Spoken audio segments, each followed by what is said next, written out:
Well, okay, so here we are, another little podcast. So we're going to be talking about a number of things today. Yeah. Property. But I think that's the name of the game. That is the name of the game. Is Yeah. that the only thing we talk about? Yeah. So property. We've been spending a lot of time in JVC lately. Okay. We sold a few properties there, and one off plan and some ready properties. And we've got another client looking to buy another one there. And I got to say, I know that a lot of people are quite negative about JVC. It's really warming up on me. I would agree. Yeah? 100%. Are you just saying that because I'm saying it? No, because since I moved here, JVC was the first place I lived in. And it's Really? soon. Yeah. I stayed in one of your of course you did. properties, The Grand. what was it? Grand Chateau. There you go. Oh, Yeah. I forgot all about that. Yeah. And we had some great times. That is honestly being your first touchdown base and then getting used to Dubai life. It's Yep. firstly very well located. Yep. Gets you everywhere you need in Dubai. What was funny is when I would tell people when I'd meet them for the first time, oh, I'm living in JVC, they'll do the classic thing like, you're a classic British person, everyone lives here when you first move here. But why wouldn't you? Now being here for such a much longer period of Yeah. time, I can understand the value for money there is great. You've got a lot more space. That's it. Yeah. Yeah, because other places I've lived in, especially Marina, Mm-hmm. you don't get that space and you do realise how much you value it Yeah. after. All the parks. There's a bunch Yeah. of. There's so many parks. I mean, obviously you have to pick your district, right? So there's different districts of different areas. But Yeah. if you find basically in the centre, Yeah. you've got a load of parks there, which is great if you've got a dog. It's great if you want to go for walks, if you go jogging, and wherever you are, you're not too far from the mall. I mean, this time of year you could definitely walk it. Yeah. Other times of year you're obviously going to get in the car. Yeah. But it's super convenient, and the mall's great. Yeah. It's got everything in there. And yes, it's busy. And yes, there's construction going on. And yes, I get it that you've got a whole mix of different developers in there. So it's not as cleanly laid out as Creek Harbour, for example, Yeah. which is one developer and it's super smartly laid out.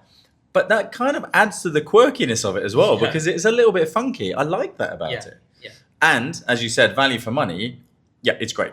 I mean, you can get a really nice one-bed apartment in there for under $1 million. Yeah. If you're looking to invest, you can get a decent property in their studio, one bed, again, under $1 million, which is going to make you 8 to 12%, depending on the property. Yeah. That's And especially fantastic. with so many more people moving to Dubai and it being one of the most value-driven places to live, Yeah, it's a no-brainer for getting somewhere there, even if you want to let it out, I agree. because the population just keeps growing. Yeah, and I think that we have this whole thing at the moment of, oh, there's so many properties handing over. JVC is going to be flooded with loads of stock. Okay, well, a lot of them are delayed. So let's just tackle that. A lot of them haven't handed over yet. But they're different developers. Yeah. So they all have different things. So you've got, Bengati, you've got a property, I think Bengati Royal, where you've got a swimming pool in every apartment. Yeah. They've got 2 of those now. Yeah. Yeah, next to each other. Well, there you go. So that's great if you want that. I would not want that at all, because Yeah. I can tell you right now something's going to go wrong with that. Yeah. So I don't want that. You've got some that are facing, you've got a skyline view. You're going to have some that have got a park view. You've got some that in a building complex like Luma Parks, we've got 2 gyms in there, 2 swimming pools, really, really high end.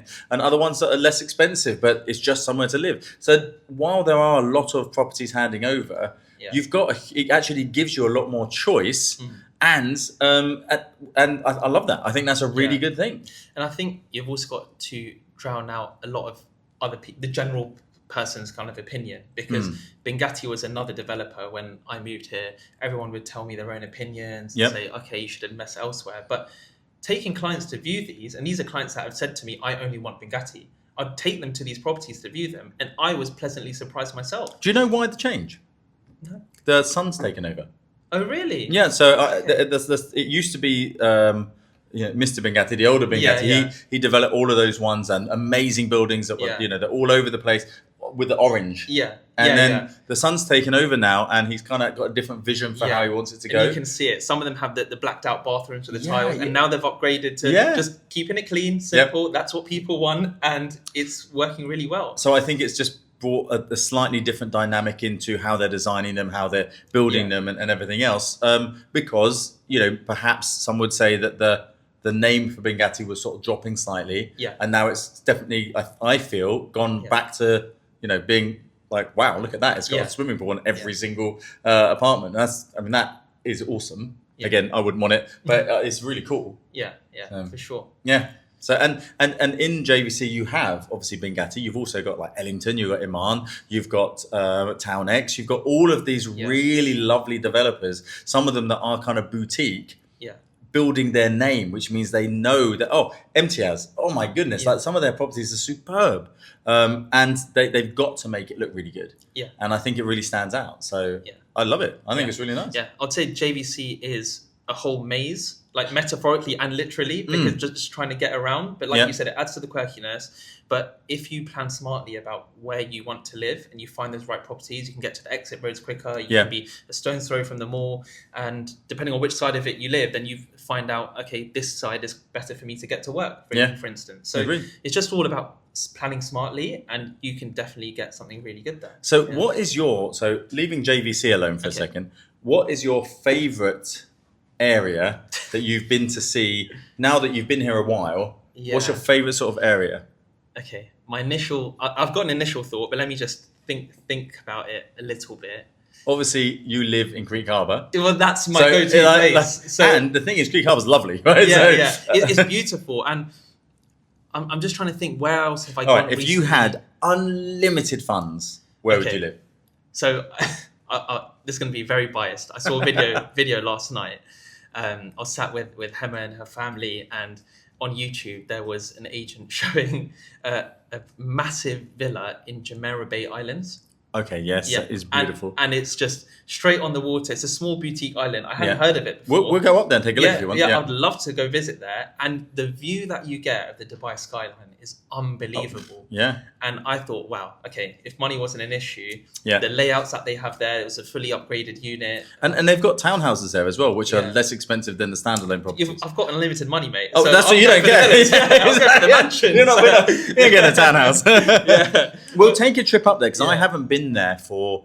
I think the last time I went there, I went up with Chris, and it was probably about a year and a half ago, and it was stunning then, but I can only imagine what it's like now. And you're starting at like, I think 7-8 million, aren't you? It's like it's something crazy. It may be even more than that, upgraded ones well over that. But I just was taken aback. Okay, so would that be if you had unlimited money? Even though the travel from there to and from... I think if I had unlimited money, I probably wouldn't have to work. You'd have a helicopter, right? Have a helicopter. And I think for Hema, she loves being by the beach. And if you have a place that's literally right on there, yes, you could live on the Palm. But I think something like Jumeirah Bay Islands is something a bit different as well. It's a lot smaller, not as busy. True, that's true. It's very you can live a very quiet life there. You don't go there to go for anything else. You go there because you live there. So you're not going to get like... As much as I love the Palm, you get a lot of tourists on the Palm, which can slow down traffic and everything else. Now, I can tell you right now, Faiza would want to live in Jumeirah Park. No, sorry, Jumeirah Park, Jumeirah Islands. She loves that. Yeah, I have a friend that lives there. I went to his place. He invited us all over. It was unbelievable. And then fully upgraded the whole place. I'm not sure if you've ever watched Love Island. I refuse to watch those awful shows. So anyway, fine. Sorry. Okay. But basically, in the show, it's a massive villa in Spain, and they've got a massive fire pit, and everyone sits around there, and they've got a waterfall pool. It was a replica of that. Oh, nice. In Jumeirah Islands, and it was beautiful. It is a really lovely place. I love it, but the community here is very small. And I can just see it getting very, very busy. And there were only 2 or 3 restaurants there. For me, it would either be the Palm, because I love the Palm. I really do. Or probably Dubai Islands. Dubai Islands? There's a new islands that coming up. So this is where we take Baxter when we walk in. And I'll take you over there to look. There's MTS has just got their first property up there. Is that near Dira? Okay, This is going to be absolutely incredible, and they're building some stunning... Well, okay, so this is a downside to it, which I didn't think about. It is exactly on the flight path. So every 1 minute, an Emirates plane will fly over. I quite like planes, so for me, I'm like, that's okay. But I think that the stuff that they're building over there is beautiful. They're going to build a big mall there. It's going to be sensational. And again, it's kind of this cool bridge that you have to go to get to. And they've got 5 different islands, right? A, B, C, D, E. We'll go up there. We should go up there. And I thought it was still a complete construction site. It is still a complete construction. There's MTS has got their a sales center there. Yeah. So we can go and take a look at that. Okay, that would be nice. Yeah. Yeah. And we should do some content about that actually. Yeah. That's what we should do, love. Okay. Yeah, let's do that. And also Dubai South. I know it's well in the future, but I was actually on the Palm in Nakheel Mall. I Okay. think it's called the Palm Mall now. Yeah, and there was isn't it? Yeah. an Azizi Venice stand over there, and we took a look with Hemmer's family, and it looked pretty nice. So I thought, okay, if they're building this kind of stuff in Dubai South, it'll be worth checking out for the future. Definitely not now, because it's too far out the way. Personally, I just think, even from an investment point of view, no one's going to be renting there as well. So your money's just going to sit there for a very long long time. Yes. Oh, I don't know. Okay, so you've got Emaar South and Dubai South, right? And they're basically the same. One's just an Emaar thing. It's going, like you say, in the next 5 or 6 years, 7, 8 years, 9 years, it's going to be amazing there. Yeah. But right now, it still takes a long time to get anywhere, and there's not much going on there. Yeah. The mall that is there is very small. Yeah. But it's that whole thing. Like if you'd bought on the Palm 20 years ago, imagine what your place is worth now. Yeah. If you buy there now, imagine in 20. Yeah, but who wants to do that? Exactly. I know. I feel like Dubai's got me accustomed to living the fast life, where you need everything done quickly. From grocery shopping to I want it in 15 minutes. I want my 20% in 15 minutes. Exactly. So, that's what it's like. Yeah. Do you know what I haven't been? And again, this is a trip we should do. And we should do this, Nim, because we literally, at the moment we do mainly ready properties and everything else. But we are going to do more off-plan, and we need to start immersing ourselves in off-plan. Is go to Jebel Ali Farm. Yeah, for sure. Yeah, I haven't been there. Yeah, but I feel like I've been near that. I've been to Festival Plaza. That's as far as I've got. But yeah, I didn't think there was much going on over there. So we should definitely do that. Understand what's going on. See some of the projects. And if you ever want to, I have no wish to go to these things. But if you ever want to go to like the launches that are aimed at agents. Basically, just a bunch of agents getting around, like looking at what's being built. You can, or we can just go and look at it afterwards, which I prefer to do. But I think skip the launch phase, and then actually go and really spend time understanding. Exactly, actually build a relationship with one of the sales guys there, and get a good connection of what's going on. So anyway, we could do that. So yes, Palm for me, Jumeirah Islands for Faiza. Jumeirah Bay Islands. Bay Islands for you. Okay. So you're doing now mortgages as well. I am. Right? So you're taking people that want to understand mortgages, and you're chatting with them. Has there been anything that's kind of like really shocked you about the difference between potentially mortgages in the UK and mortgages here? I can't say too much about the UK market, mainly because I didn't get a mortgage there. Right. But I do understand it, the fundamentals of it. But what I do know about Dubai mortgages is that it is very simple. It's very straightforward to get a mortgage. They have all the requirements outlined there. Whether you are employed or self-employed, you can get a mortgage. It's just understanding the different ways in which you can apply for one. Yeah. I feel like the banks are quite responsive for the most part of getting back to you with that information, so things can move a lot quicker. That would be my first kind of eye-opening moment about mortgages, I would say. Okay. I've spoken to quite a few people now, quite a few people that are interested in getting a mortgage. There's a lot of people that were surprised with how similar it is to UK mortgages in that sense. But you can afford a lot more in Dubai than you can. It's 4 times your salary in the UK, where it's 7 times your salary over here. Okay. Oh, that's interesting. Yeah. Okay. So yeah. Okay. I didn't know that. I had a mortgage in the UK many years ago, and then I lived in America for 12 years. So I never understood it. Yeah. Okay. That's cool. Yeah. I'm just trying to think what. Yeah. No. I've got to say, I think we've been doing mortgages now for a couple of years, and certainly it seems like a very simple process. Every month, though, we do get an interesting case that comes in where it's like, oh, God, we haven't come across that before. And one of the ones we're dealing with right now, which I'm unfortunately, I don't think we're going to be able to help the client with this, is where they want to do equity release.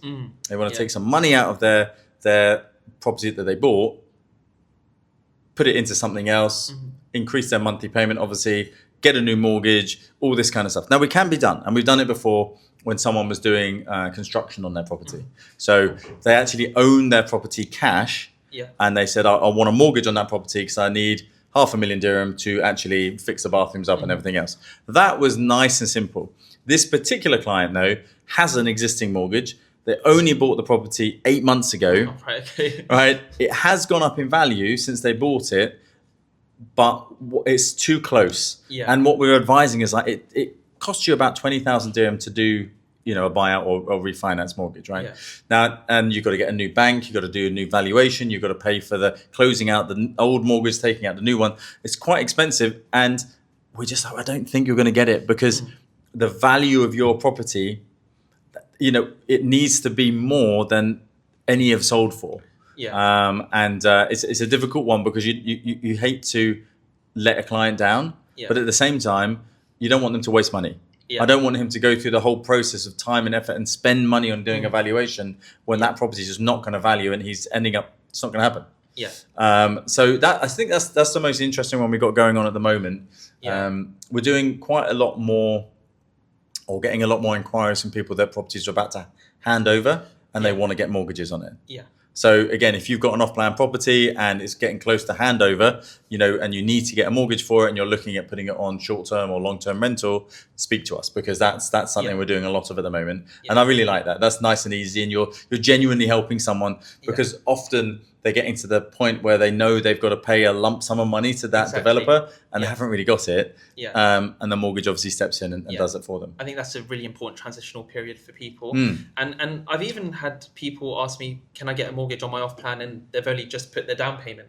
I remember, which is really, so guys, if anyone's doing it, don't do that. Like that, the developer is basically giving you an interest-free only payment period. Yeah. So use that up until the point that you can't do that, right? Yeah. So, and in any case, you know, wait until it's at least 50% done. That's when you can typically get a mortgage, but you don't need to. Just use what they're offering because it's really good. And then right at the end, then that's the time to start getting a mortgage. Yeah, exactly that. And speak to us about that. And obviously, if you're a first-time buyer, there are certain things out there for first-time buyers, but you can always talk to us. Even if we can or can't help you, we'll happily advise you on what to and what not to do. Okay, we're going to do a quick quick fire round. Quick fire round. Yeah. Okay, here we go. What's the maximum age of a mortgage you can get in Dubai? Ding, ding, ding. 65. Yes, Up to the age unless of you 65. have...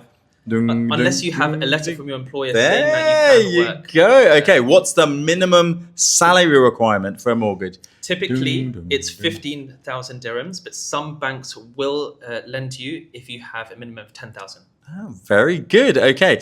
What is... Oh, God, now I've got to think of another question. That could come up. I can't think of anything. Okay. Have you got any? What's the minimum down payment you can put down at the moment for a regular expat? 20%. Yep. And if you get a second property with a mortgage? If you get a second property, has to be 40%. Oh my gosh! Yes, good job, Nick. Yeah. Okay. Okay. That was a complete shot in the dark, by the way. No, I think I just thought because that's the next kind of type of mortgage for like. I think it is standard. It's 60-40, but you know, there's always banks out there that are able to do certain things. Some banks do go up to 70 without needing a letter. Some, you know, there's all different things out there. There are quite a lot of banks we work with, but we only work with about 6 on a regular basis. Yeah.